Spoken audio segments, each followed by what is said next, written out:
C'est une occasion aussi de célébrer le 150e aussi du Canada, dont nous faisons partie. Et la mission de l'Association musulmane du Canada, c'est de bâtir une présence pour les musulmans canadiens.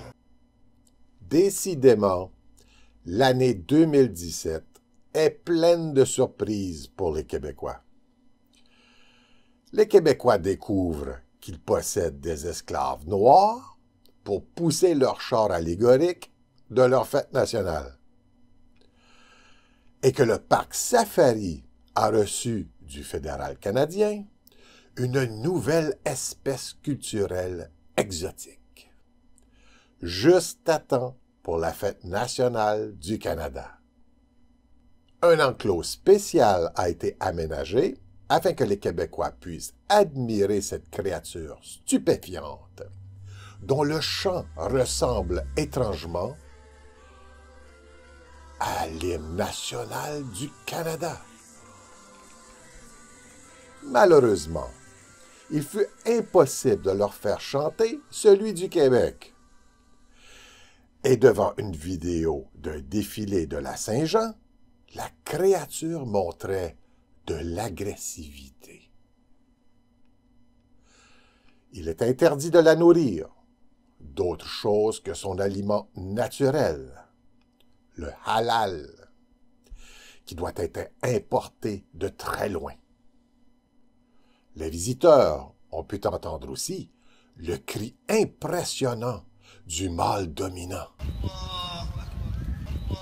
qui appelait le groupe à se réunir autour de lui afin qu'il leur partage la nourriture et le territoire selon le sexe et le rang. Là, je vous entends, mes amis.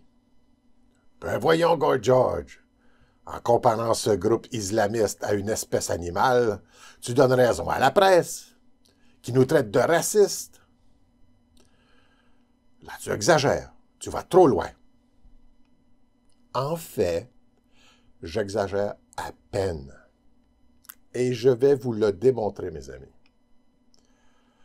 Voici la réponse du directeur propriétaire du parc Safari, Jean-Pierre Ranger, suite aux plaintes des Québécois. Le parc Safari est désolé que la liberté de religion ait pu offenser des gens. Ce directeur propriétaire d'un zoo déclare que cette décision est basée sur sa compétence à pouvoir valider si une institution est religieuse ou pas. Donc, si un zoo peut certifier la religiosité d'une institution, il faut alors admettre que la religion est du domaine de la zoologie. Et donc, ce groupe a été traité comme une espèce animale par la direction du parc Safari, comme tous les autres groupes qui se prétendent religieux. Vous n'êtes pas convaincu? Voici une déclaration du directeur zoologique du parc Safari, Serge Lucier, dans Le Devoir en 2002. On s'attend à au moins 150 naissances au parc cette année, ce qui est excellent pour des animaux sauvages en captivité. Le fait de vivre non pas en cage, mais dans un environnement qui donne beaucoup l'illusion de la liberté et des grands espaces, dans un contexte de concurrence des espèces qui cohabitent, incite à la reproduction. Chaque groupe veut occuper plus d'espace. N'est-ce pas là une description parfaite du Canada multiculturel? La fausse identité religieuse ne sert qu'à voiler une identité raciste et donc à accuser de racistes ceux qui s'attaquent à cette fausse religion. Ce groupe politique au Parc Safari, c'est l'Association musulmane du Canada. Elle se déclare donc de l'islam, et le seul livre sacré et donc religieux de l'islam est le Coran.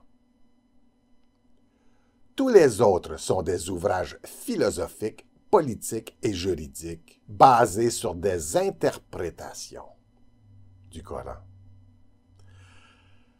Quelles sont les règles du Coran sur la prière et l'attitude des musulmans en public?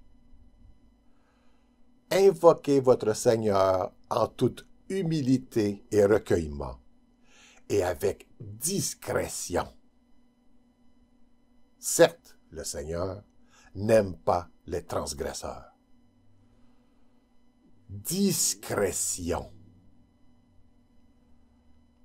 Accomplis le salat, c'est-à-dire la prière, aux deux extrémités du jour. C'est quoi les deux extrémités du jour? L'aube, le coucher de soleil. Et à certaines heures de la nuit. Alors la prière ne s'accomplit pas le midi. Dans les maisons qu'Allah a permis que l'on élève en son nom, et où son nom est invoqué, c'est-à-dire les mosquées, que l'on y glorifie en elles matin et soir. Matin et soir. Au début, à la fin de la journée ou la nuit. Là, on est dans un zoo, en plein midi, en glorifiant l'État fédéral anglican canadien. Des transgresseurs. C'est ce qu'appelle le Coran, des gens comme ça, des transgresseurs de la loi.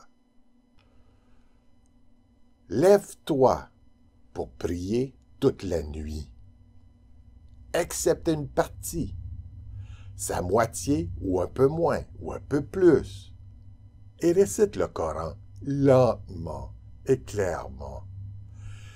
La prière pendant la nuit est plus efficace et plus propice pour la récitation. Tu as dans la journée à vaquer à de longues occupations. C'est-à-dire que ton attention à la prière doit être totale. Et donc, dans un lieu, il y a une heure propice à la méditation. Au milieu d'un zoo, en plein midi, entouré de 5000 visiteurs, des transgresseurs. Donc, cette association ne respecte pas les règles de prière de l'islam et est donc une imposture. Voici la règle du Coran concernant le vivre ensemble des musulmans et des non-musulmans. Ô hommes, nous vous avons créé d'un mâle et d'une femelle, et nous avons fait de vous des nations et des tribus, afin que vous fassiez connaissance entre vous. Certes, le plus noble d'entre vous auprès de Dieu est celui qui a la meilleure conduite.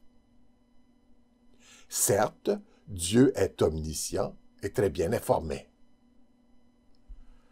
Il est clair ici que la race et l'ethnie ne sont pas des facteurs de division.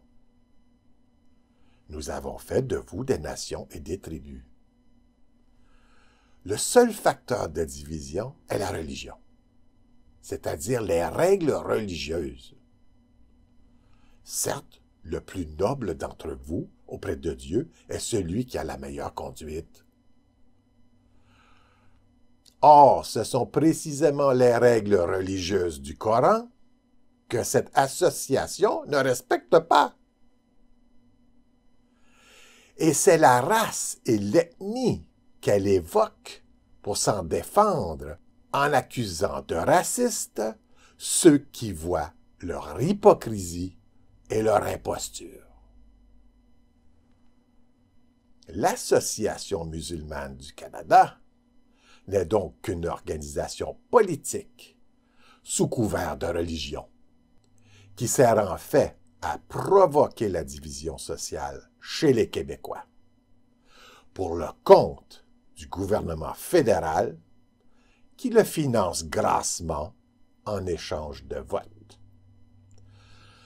C'est pourquoi les Québécois doivent envoyer un message politique aussi clair à la direction du Parc Safari, afin qu'il applique une interdiction à tout groupe politique et idéologique. La liberté religieuse n'a jamais été attaquée au Parc Safari. La prétention du directeur propriétaire est fausse et diffamatoire, car en se basant sur les statistiques officielles, 70% de tous les visiteurs cette journée-là et de toutes les autres journées ont une croyance religieuse. Donc le problème n'est pas la liberté religieuse. Le problème est strictement politique et concerne les institutions politiques sous couvert de religion et aussi les institutions zoologiques qui font de la politique. Et donc la seule réponse légitime de la nation québécoise à cette agression politique est un boycott du Parc Safari. Et pour finir, une petite question au directeur propriétaire Jean-Pierre Ranger, dont le Parc Safari n'existerait pas sans l'investissement et les prêts de la Caisse populaire Desjardins et Investissement Québec. Toi qui te permets de faire des sermons de morale aux Québécois, combien de groupes de l'Église évangélique Bethel as-tu accepté depuis 2015? Écoutez ça, mes chers amis québécois. Radio-Canada, 21 janvier 2015. Une femme écope de 3 ans de prison pour avoir fraudé le Parc Safari Deming-Ford de près d'1 million de dollars. Ruth Eugène avait plaidé coupable d'avoir détourné les fonds pour les remettre, en grande partie, à la fondation de l'Église évangélique Bethel, dont elle était membre. Tous ceux qui ont profité de l'argent transféré par Ruth Eugène ont été condamnés à rembourser les sommes reçues illégalement. Certains ont toutefois déclaré faillite. Le dirigeant et actionnaire principal du Parc Safari, Jean-Pierre Ranger, rapporte que le Parc Safari n'a récupéré que 100 000 $ sur le million volé, soit ce que l'assurance professionnelle a payé. En tout, 3 personnes ont été accusées de fraude dans cette affaire. Ruth Eugène était la comptable du Parc Safari. Elle a fraudé son employeur entre 2005 et 2008 en effectuant 37 transferts illégaux. Ce n'est qu'en mai 2008 que l'administration du Parc Safari s'est aperçue qu'on lui avait dérobé 1 million de dollars. Sans doute aveuglé par sa liberté religieuse. L'Église évangélique Bethel. Ça aussi, tu appelles ça une religion, mon petit Jean-Pierre?